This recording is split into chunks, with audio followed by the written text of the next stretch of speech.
All around the mosque, several hundred men are preparing for the Mawlid of Sayyidah Nafisa.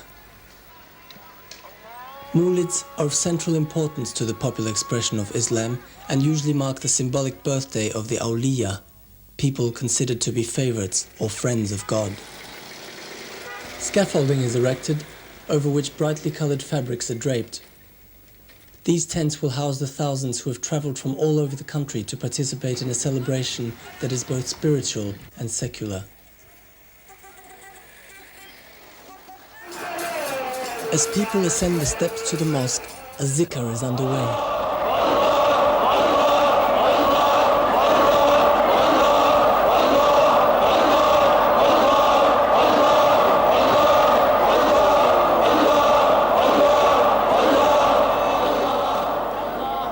A key motive behind any visit is to receive the barakah of the holy person. Barakah is considered as a mysterious, supernatural force and is seen as a blessing from God. Shrines are usually built around the actual body or some relic of the saint. It is believed that these remains form the focus from which barakah emanates.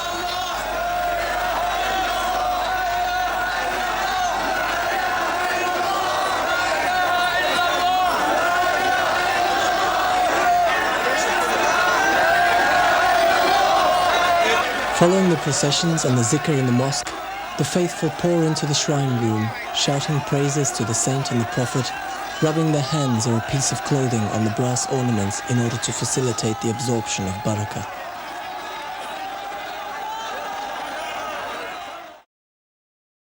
The great Sufi tariqas of Egypt, the Shazliya, Ahmadiyya and Rifai pictured here, distinguish themselves outwardly by using different colored banners and clothing, and inwardly by their different techniques for spiritual transcendence.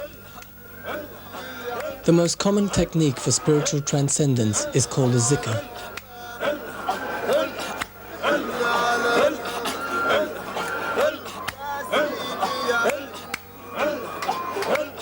To an outsider, the devotees may look like people in a state of trance. While some do indeed succumb to trance and hysteria,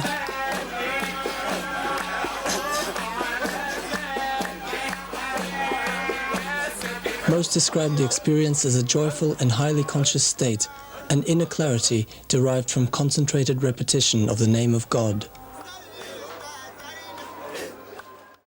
Ahmad has acquired the title of Sheikha. She belongs to the Rifai Tariqa. Every year she travels 40 miles to attend this festival. Why does she keep coming? The tariqa is beautiful. The Mawlid is a very beautiful thing. We come to see people, we see our friends, and we serve people. All of this makes us very happy. Some clean, some sweep, some cook, but all together, it's a wonderful, joyous time. At the Mawlid, we get a beautiful sense of sustenance from God. It's something we are attracted to. It's a time to be with the devotees of the house of the Prophet. It's beautiful, and we feel so happy. We reach wonderful things in the Mawlid. Islam is good and beautiful.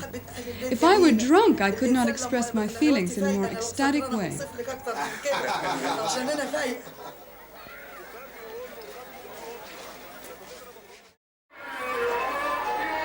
Near this scene of religious ecstasy, magic of a more conventional nature is being performed.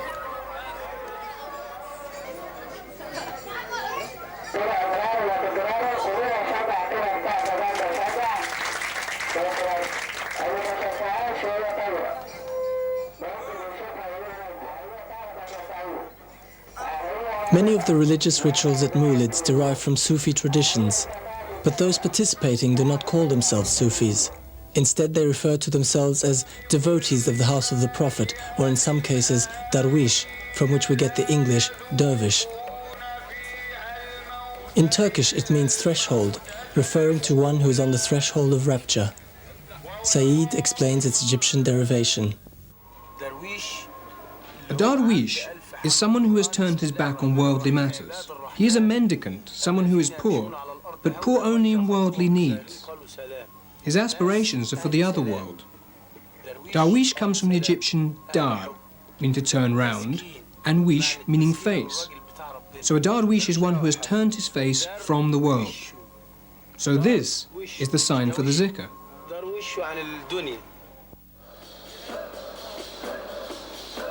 Breath is the key to many spiritual exercises, and throughout the centuries, Sufis have developed their own distinctive techniques. I remember God from the heart, and when we zikr, we go...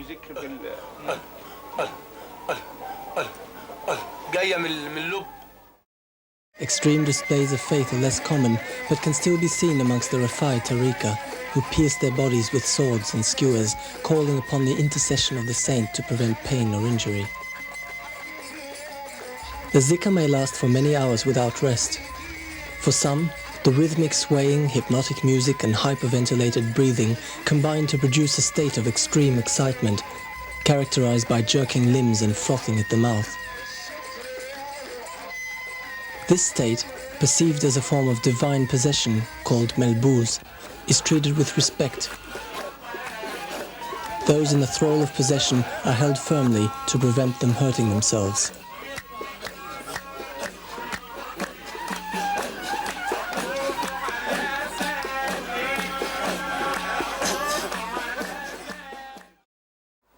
Sheikh Abdul Mordi, who is a member of the Ahmadiyya Tariqa, is also a munshid, or a singer, who accompanies the zikr. He describes the zikr by saying, Zikr is my inner food. It's like the water that irrigates the field. The field becomes alive through the water, so I too come alive with the zikr. With the zikr of God, we wish to be reborn and revived.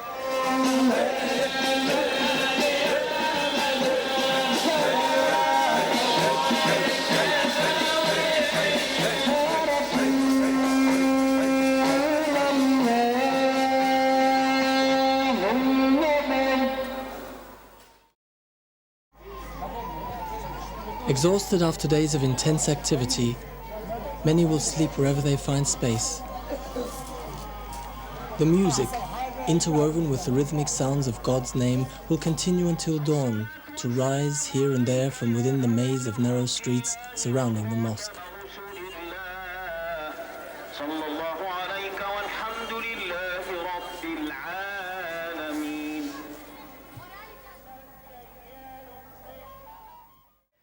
The activities at Moulids have changed little in a tradition that stretches back to the dawn of Islam.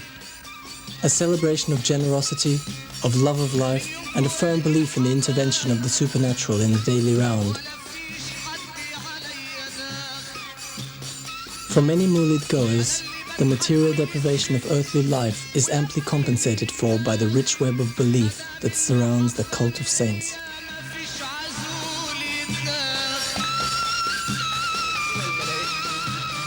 Zikr means to remember God. It means we roam around with the angels. We are genuflecting to our sublime master. We're not outside. We don't know what's outside. We're inside. Do you see what's outside now? No, we're inside. When we perform zikr, we go around with these angels and we encircle the holy Kaaba in their company. It stabilizes our spirits and purifies them. Take away all the silly, frivolous things and let me be pure. This is zikr.